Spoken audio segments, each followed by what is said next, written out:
сәлеметсіздер ме, құрметті көрермендер? Сіздермен бірге мен, Гузаль. Әңгімені бастамас бұрын лайк басып, комментария жазып, тіркеліп қоюды ұмытпаңыздар. Комментарияға қай ауданнан көріп отырғандарыңызды және де өз пікірлеріңізді қалдыра кетіңіздер. Сіздердің пікірлеріңіз мен үшін өте маңызды. Жағдайың қалай, Сания? Жатырмын, тірімін әйтеуір. Күмілжіп айттың ғой. Баян, бәрі өте ауыр соғып тұр. Дайын болмадым-ау, сірә. Айтқың келгенін айтшы. Ештеңе. Мәдина келді ме? Жоқ, өзің білесің ғой, қазір оны ойлайтын халім жоқ. Ұйықтағым келе. Қажет болса, өзім хабарласармын. Санияны жансақтау бөлімінен палатаға жаңа ғана келген еді. Бүгін оған ота жасалды. Ол терезенің ортасына дейін ғана жететін, сыртта ырғалып тұрған қайыңның жалаңаш бұтақтарына қарап жатты. Қайың бұтақтары тура осылардың терезесіне қарай созылып тұрғандай көрінеді. 3-ші қабат. Терезе әйнегінде суық ылғал мөлдірейді, ал қайыңның арғы жағында сұрғылт аспан, ауыр бұлттар және төменде әрең ажыратылатын сұрқай тіршілік. Әрине, бұл қыстан кейін әлі кеуіп үлгермеген көшелері, өлдеген машиналар мен адамдардың қарбаласы толған қала. Сұп-сұр аурухана қабырғасы өмірді қақ бөліп тұрғандай еді. Сыртта қызу өмір, іште сол өмірді жоғалтып алудан қорқу сезімі. Санияның өмірі де екіге бөлініп кеткендей болды. Ауруға дейінгі және аурудан кейінгі өмір. Алғаш диагнозды естігенде тас болып қатып қалған. Қателесті. Бұл оның басынан өтіп жатқан жағдай емес. Дәрігердің бөлмесінен мүлдем басқа адам болып шықты. Жоқ, бағана ғана айтылған сөздер оған қатысты емес сияқты еді. Сәл отырып қолындағы қағаздарды сыбдырлатып парақтады, бірақ бұдан былай не істеу керектігін мүлдем түсіне алмады. Тіпті орнынан тұруға шамасы келмеді. Қорқыныш оны қорлады, таптады, батпаққа аунатты да үстінен басып тастады. Бұл клиникада дәрігер де жақсы, оны ешкім ренжіткен де жоқ. Бірақ дәрігердің тұжырымы мен диагноз жарияланғаннан кейін өмір қақ жарылды. Басқа түскен тауқымет адамды шыңдайды деп кім айтты? Жоқ. Бақытсыздық күш-қуатты бір сәтте сорып алады екен.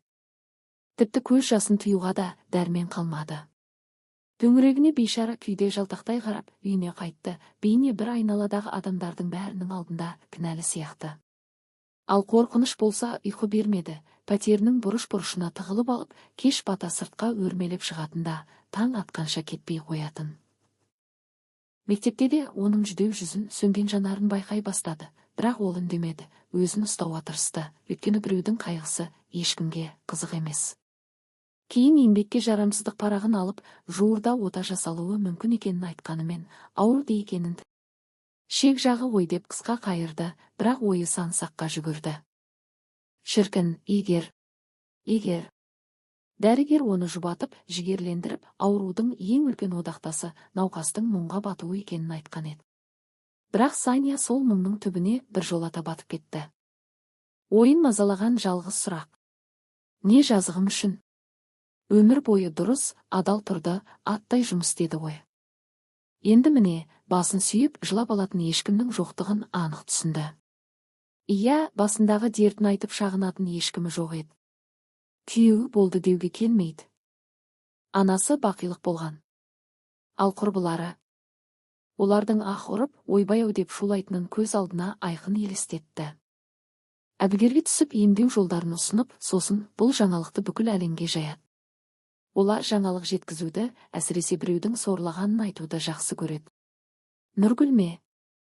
Олар тек әріптес қана, соңғы кездері жақындасты, бірақ ол тек мектеп жұмысы, бірлескен жоспарлар төңірегінде ғана, жеке өмірге келгенде аралары алыс. Бір-бірінің үйіне қонаққа да барып көрмеген. Әлияның өзі қатты ауырып жүр, жүрегі нашар. Соңғы кездері оның қоңыраулары тек жүйкені жұқартатын болды. Әңгімесінің бәрі тек ем-дом мен дәрігерлер туралы ыңқылдайды жүреді. Енді өзі де оның қатарына қосылмақ. Мектеп директоры Анар Есенқызына айтса ұмытпаса, оның да басында осындай мәселе болған. Болған. Оны кім аяпты? Тек сыртынан сыбырласты. Ешкім де өзге адамның ауырсынуын бөліскісі келмеді. Бірақ оның отбасы бар ғой. Аухо. Туыстары бір сәтте жиналып жұмылды. Олардың ақшасы да басқа. Ол Мәскеуге барып ота жасатты, ал өзінде ше. Өзінде не бар? Ештеңе, құр орны ғана тұр. Туыстармен мүлдем байланыс үзілген, өзіні оған қажеттілік жоқ деп ақтап жүретін. Түркістан жақта ауылда тұрады бәрі. Ал өзі болса көптен бері қалада беделді гимназияда мұғалім болып істейді. Пәтерді кезінде марқұм анасы ауылдағы әжесінің үйін сатып алып берген. Жұмысы жақсы, қызы бар. Қызы жақында оған сондай сөздер айтты, тіпті еске алғысы келмейді. Ондай сөздерден кейін одан қандай қолдау күтуге болады? Ана деген баланы дұрыстап қамтамасыз ете алатын адам, ал менде. Әңгімелері өте ауыр болған еді. Қызы киімдерін сөмкеге тығып жатып, безілдей жөнелген. Менде ешқашан дұрыс телефон болған жоқ. Ал анау ақерке Мәскеуге оқуға кетті. Неге екенін ішің сезеді ғой. Әрине, ақшалары бар. Міне. Ал бізде ол ешқашан болған емес. Сенің менің рухани дамуым, көп оқығаның туралы айтқан сөздерің, мына саяхаттар, театрлар мен мұражайларың босандырақ. Мұның бәрі өмір сүруге ештеңе бермейді, мама. Түк те бермейді. Деп кезектегі киімін сөмкеге тарс еткізіп лақтырды.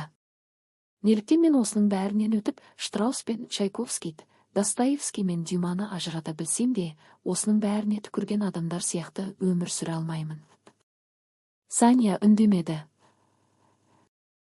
Өкпе мен реніш тамағына тығылды. Мен не істеуім керек еді? Жалғызбын ғой. Жалақымды өзің де білесің.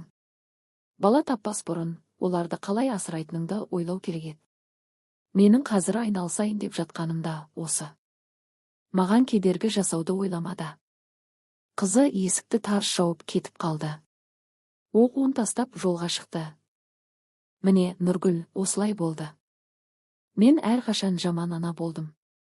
Қойшы, сабасына түсір. Университетте тым қатты қысым жасағансың ғой.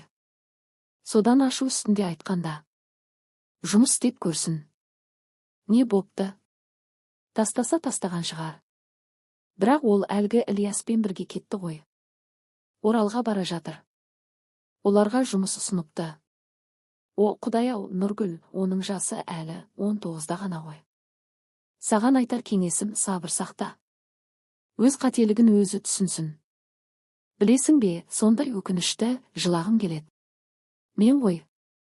Мен бүкіл өмірімді соған арнадым, бүкіл өмірімді. Қазір Саня палатада жатып басына іс түскенде қалайша мүлдем жалғыз қалғанын ойлап, еске түсіріп жатты, өзгелерде бұлай емес қой. Отаға дайындықтың бұралаң жолынан қалай өткенін ойлады. Өздерінің ауруханасында кезек көп. Күтіңіз дейді. Өздері шұғыл дейді де, сосын күтіңіз деп шығады. Бағына қарай балалық шағында ауылда әжесінің үйінде бірге жүрген бөлесі Баян есіне түсті. Оның да қалада медбике болып жұмыс істейтінін естіген еді. Телефонын тауып алып қоңырау шалды. Ойбай-ау, неге осы уақытқа дейін үндемей жүрсің? Біздің жақта бұған кіріспейді, бірақ менің онкологияда таныстарым бар. Қайта хабарласамын. Нақты, түсінікті, іскерлікпен артық байбаламсыз жауап берді. Көп ұзамай қайта телефон соғып, қағаздарын алып, онкологияға келуді бұйырды. Нақты кімге жолығу керектігін айтты. Ол өте тартымды, орта жастан асқан, керемет қалың шашы бар, қымбат француз әтірінің жұпар иісі аңқыған әйел екен. Ал бұрын өзі қаралып жүрген мемлекеттік аурухананың дәрігері басқа клиникаға ауысатыны туралы жаңалықты суық қарсы алды. Түсінікті. Тек мен сіздің еңбекке жарамсыздық парағыңызды жабамын. Оны ұзартуға ешқандай негіз көріп тұрған жоқпын, ал салынған екпелер сізге көмектесуі керек еді, деді бақылап жүрген аурухана дәрігері созып сөйлеп. Көмектескен жоқ. Маған қазір қандай жұмыс, доктор? Сізге әрең жеттім. Енді сізді мен емдемеймін ғой. Бәрі түс сияқты еді. Қолынан келгенше жүгіріп, талдаулар тапсырды. Бірақ басында тағы бір сұрақ тұрды. Ақша ал жинағаны болса шамалы ғана. Мәдинаны оқытты, көмектесті, жиған тергені жетпейтін болған соң несие картасын алды, ал одан кейін ауру дендеп санасын торлады. Егер жазылып кетпесе, бұл несиені қалай қайтарады? Үйге сілелеп келетін, іші қапқара бос кеңістік. Оған тек Баян ғана демеу болды, басқа ешкім білгенде жоқ. Сырласып бәрін айтқан тек сол еді. Ақыры ауруханаға жатты. Күнделікті медициналық процедуралар, түрлі дәрігерлер, медбикелер, зертханашылар, рентгенологтар, санитарлар. Отаның бірнеше рет шегеріліп, зарықтырған күту сәттері. Сосын бір сиқырлы дәрі берді, содан кейін бәрі тынышталып, жайлы бола қалды, артынша ота жасау бөлмесіне әкелді. Іші таптаза, бәрі жарқырап тұр, бірақ өте суық, тісі тісіне тимей қалтырап кетті. Қазір сізді жылытамыз деп анестезиолог күлімсіреді, сәл мысқылдап әзілдеді де. Шұлықпен шашқа арналған ақ қалпақты кигізді, алтын сырғаларын шешті, ақ жаймамен жапты. 1 минуттан соң ота бөлмесінің төбесіндегі үлкен жарық шам сағат тіліне қарсы теріс бағытта айнала жөнелді де, кеңістіктің тереңіне сіңіп жоқ болды. Кейін ояну сәті, маска киген медбикенің жүзі. Ол бірдеңе деп жатыр, не айтқанын түсінсе ғой шіркін. Есі біртіндеп кіре бастады, онымен бірге өзіне деген шексіз, тоқтаусыз аяныш сезімі, жағдайдың тығырыққа тірелгенін түсіну, дәрменсіздікпен ешкімге керексіздік сезімі, алдағы сынақтардан қорқу сезімі қатар оралды. Сен кімсің? Жайманың астында жатқан, өмірге құштар, дені сау медбикелердің ортасындағы дәрменсіз, жалаңаш адамсың. Денесінен бірдеңені кесіп алып тастаған, жасы келіп қалған ауру әйелсің. Терезеге қарайды.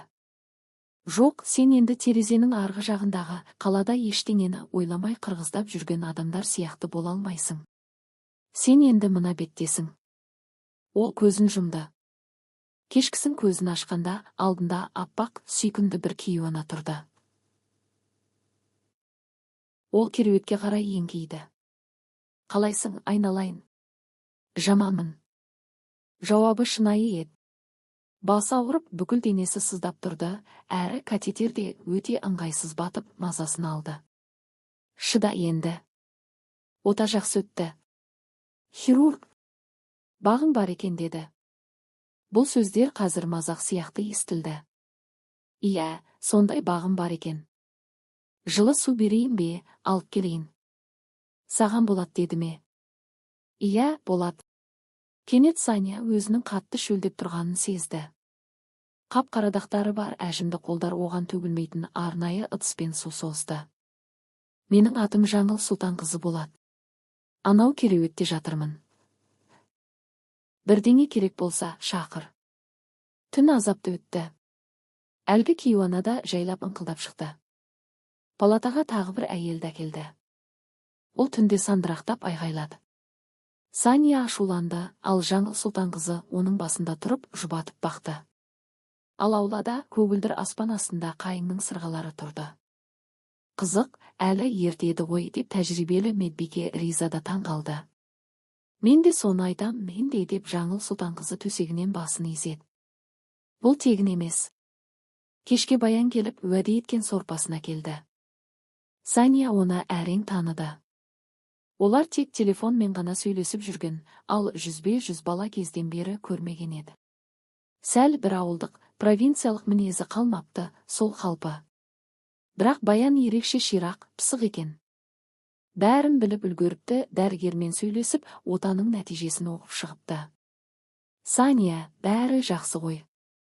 Қызыңа хабарлас, құрбыларыңа айт. Неге бүйтіп отырсың? Әзірге алмаймын, Баян. Өзің түсінесің ғой, әңгімелерден қорқамын. Олардан қорқудың қажеті жоқ. Ауру деген достар мен жақындардың адалдығын тексеретін әділ сынақ қой.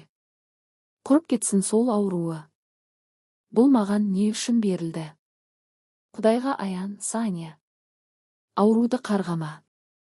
Оны көмістік мектебі деп те атайды, ал ең жақсы дәрігер уақыт. Тезірек жазылып кет. Осылайша айығу күндері басталды. Кереуеттің бір басынан екінші басына дейін, кереуеттен қабырғаны жағалап терезеге дейін, әжетханаға дейін, медбикелердің постына дейін жүру. Жаңыл Сұлтанқызы әрқашан қасында жүреді, егер Саня құлап бара жатса, ұстап қалатындай қадам басады. Күндіз Кейуана сергек, ал түнделетіп аңқылдайды. Палатаға тағы бір әйелді әкелді. Түнде ол аласырып айғайлап шықты. Сания ашуланды, ал Жаңыл Сұлтан қызы оның жанында тұрып тыныштандырды. Ал аулада тұнық көк аспан аясында қайыңның сырғалары желпілдейді. Қызық, әлі ерте еді ғой, деді Медбике ризада. Мен де соны айтам, мен де, деп Жаңыл Сұлтан қызы төсегінен басын изеді. Бұл тегін емес. Ауруханада тегіннен тегін ештеңе болмайды, Жаңыл апа. Жай әншейін, деп Кейуана қолын сілтей салды. Бүгін орныңыздан тұрдыңыз ба? Тұрдым, тұрмағанда ше. Кешеден бері жатырсыз ғой, деп Сания өз төсегінен Кейуананың өтірігін ашып тастады. Кәне, көрейікші, риза Медбике Жаңыл апаны төсегіне отырғызды.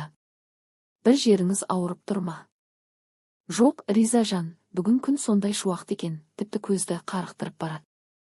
Содан сәл жата тұрайын дегенім ғой. Көзді қарықтырып барады деңіз, жақсы. Ал енді аяғымыздан тік тұрып көрейікші. Кәне. Тұра алмады. Тізесі өзіне бағынбай қалған еді. Сен мұңайма. Сәл демалайын, сосын тұрамын. Жаңыл апа ризаны ренжітіп алудан сондай қатты қорықты. Тәтті бірдеңе жегіңіз келеме? Риза жан, сенен бір нәрсе өтінейін деп едім. Мені әуреге салдың деп айыпқа бұйырма. Мынау менің зейнетақы картам, мұнда ақша көптен бері жиналып тұр еді. Сондағы ақшаны алып берші. Жақсы. Бірақ апа, қанша ақша алу керек екенін айтыңызшы. Бәрін ал. Сосын өзіңде болсын. Бермейді. Бәрін бірдей бере салмайды. Бұл тек сіздің өзіңізге ғана беріледі, ол да банкте.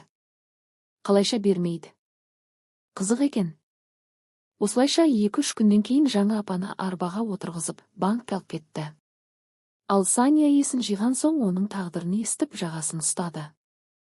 Жаңыл Сұлтан қызы қарттар үйінен келген жалғызбасты жан екен. Көпті көрген мейірімді Кейуананы кезінде біреулер алдап соғып, оның кішкене ғана қарапайым пәтерін тартып алған көрінеді. Оның дерті шипасыз еді. Бұл жерге түскенде ота жасауға тым кеш болатын. Бірақ оны қарттар үйіне қайтарғысы келмеді. Оған демеу, жанның қиналуын жеңілдету керек еді. Аурухана қызметкерлері оның ауырсынуды жасырып жүргенін сезетін. Ол бейне бір төзімді темір солдаттай қабақ шытпай, ешкімді қынжылтпауға тырысатын. Жаңыл апа аурухана ішіне тек жақсылықпен жауап берді, төсек тартып жатқан өзге науқастарға қарайласып бәйек болатын. Ал енді міне, ауру дендеп өз дегенін істей бастады. Ол төсекке бір жолата таңылды, енді көрші палатадағы науқастар оның жағдайын білуге бас сұғатын болды. Қыздар, Жаңылға кіріп шығуға бола ма? Толықша келген, шашына ақ кірген, қоңыр көк түсті сынық пижама киген, 55 жастардағы Мұрат есімді ер адам өзгелерден жиі келіп тұратын. Жаңыл, мен саған балмұздақ сатып алдым. Жейсің бе? Жеймін, Мұратжан. Тек жартысын ғана. Енді міне, Сания да кешкісін оның төсегінің жанында отыратын болды. Бірақ Жаңыл апа бұрынғысынша шайны жұбатып бақты. Сен ренжіме, Сания жан. Қарашы, биыл көктем қандай тамаша. Бізге жақсы болсын деп осылай құлпырып тұрған шығар. Ал сенің ауруың өтеді де кетеді, қызың да қайтып келеді. Сен оның анасысың ғой. Жаңыл апа, ал сіздің балаларыңыз жоқ па? Жоқ, деп күрсінді Кейуана. Бұл менің өмірімдегі жалғыз сәтсіздік болды. Жастық шағымда мұз астына түсіп кеткенмін. Жіппен байланатын коньки теуіп жүргенбіз, сен оны білмейсің де ғой, мені судан шығарып алғанша біраз уақыт өтіп кетті. Қатты суық тигіздім. Есесіне өмірімнің басқа сәттерінде бағым жанды. Күйеуім сондай жақсы адам еді, өте тамаша жан болатын. Оны қатты сағынамын. Маған өмірде ылғи жақсы адамдар жолықты, сондай ізгі жандар еді. Мен өте бақыттымын. Солай деңіз. Бірақ сізді пәтеріңізден айырып алдап кетті дейді ғой. Жоқ, не айтып тұрсың? Өзім бердім. Онда қазір кішкентай бала өсіп жатыр. Өсе берсін. Ал маған пансионатта сондай ұнайтын. Онда қаншама жақсы адамдар болды. Көбі қайтыс болды, әрине. Зейнеп Пердебек, біздің Руслан. Қызметкерлері де тамаша еді. Бізге концерттер келетін, тіпті жазушылар да бас сұғатын. Бұл жағынан да жолым болды. Дәрігеріміз Игнатий Павлович қандай ғана жан. Риза, Светлана, Мұрат, міне, сен де барсың, айтып тұрмын ғой, менің бағым зор. Осы сәтте Саняның жүрегінде бірдеңе өзгергендей болды. Жан дүниесі төңкеріліп түсті. Көшеде әдемі киініп, жүздерінен бақыт есіп, алдағы ауру сырқауды ойламай, еркін адымдап бара жатқан терезенің арғы бетіндегі адамдарға деген қызғаныш пен ашу-ыза біржолата. Оның орнын ризашылық сезімі ұялады. Не үшін? Оны түсіндіру қиын еді. Жаңыл апамен жолықтырған үшін, мына сынақтар үшін, жалпы тағдыр үшін, өмір жолымен, мына көктем үшін, терезе сыртында ерте бір жарған қайыңның сырғалары үшін риза болды. Жаңыл апаны жеке палатаға ауыстырды. Ол жұмсақ матрасы бар жапондық кереуетте жатып.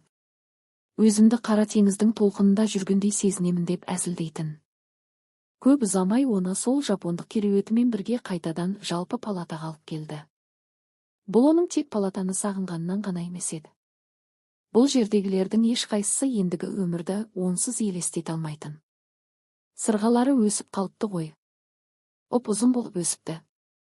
Мүлдем көрмей тұрмын. Бұл мені Сержанның шақырып жатқаны ғой. Кім ол? Күйеуім Сержан.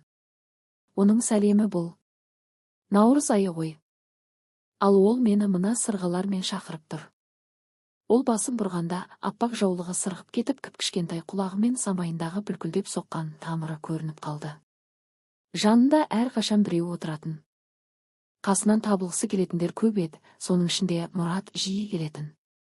Саняның өз мәселелері шешіле қойған жоқ, бірақ олар бір сәтте кейін шегініп, маңызын жоғалтқандай болды. Емдік шаралар үйреншікті дағдыға айналды. Шағым айту сап тыйылып, өмір сүргісі келді. Кәне, екеуміздің әнімізді айтайықшы деп Мұрат Жаңыл апаға қолға салды. Тұтқиылдан Саня құлағына бала кезден таныс әуен келді. Бұл әнді кезінде анасы өте жақсы көріп, жиі шырқайтын, ал өзі болса, оны мүлдем ұмытып кетіпті.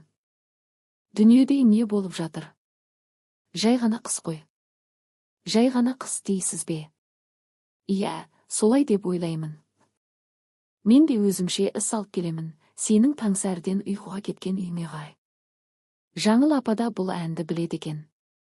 Ол соңғы сөздерін іліп әкеткісі келді, бірақ ән салуға дәрмені жетпеді.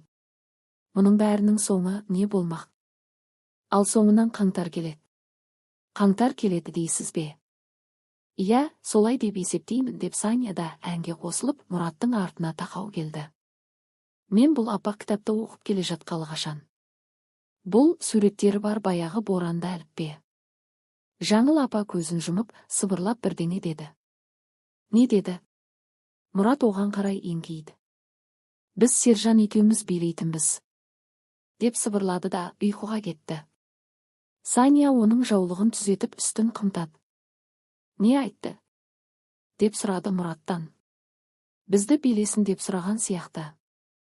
Кезінде күйеуі екеуі осы әнге билеген көрінеді, содан болар бұл әнді қатты жақсы көреді.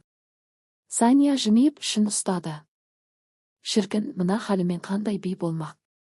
Түнге қарай кейуананы өмір ағысын демеп тұру үшін жеке палатаға алып кететін. Ал Саняның санасында баяғы ескі әннің сөздері, оның әуені мен сазы тоқтаусыз айнала берді. Күміс ай ішінде шамы бар шарыс бетті, карнавал маскалары дөңгеленеді. Вальс басталды. Маған қолыңызды беріңізші, ханым, 1, 2, 3, 1, 2, 3. Ән оны баурап, бүкіл болмысын билеп алды. Енді ешқандай ауру жоқ сияқты, тек өмір ғана, тек жақсылық қана бардай сезілді. Жарты қадам жасаса болды, бәрі мүлдем тамаша болатындай еді. Нәтижесі де көп күттірмеді. Таңертең Саня қызына телефон соқты. Мәдина, мен ауруханадамын, онкологияда. Маған ота жасалды. Не дейді? Маматайым-ау. Құдай-ау, қалайша? Неге маған айтпадың? Білмеймін, Мәдина. Ренжісіп қалдық қой. Сен де солай. Мені кешірші, мама. Жарайды. Қойшы, Мәдина, жылама. Мен де кінәлімін. Сен мені бәрі үшін кешірші. Мен? О, Құдай-ау, мама, мен қазір жолға шығамын. Маған бару керек, мен жетемін. Мама, қай аурухана?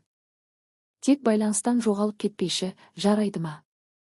Нұргүлге де телефон соқты. Ол түс қайта жетіп келді. Енді ештеңені жасырғысы келмеді. Неге екені белгісіз, мүлдем жасырғысы келмей қалды.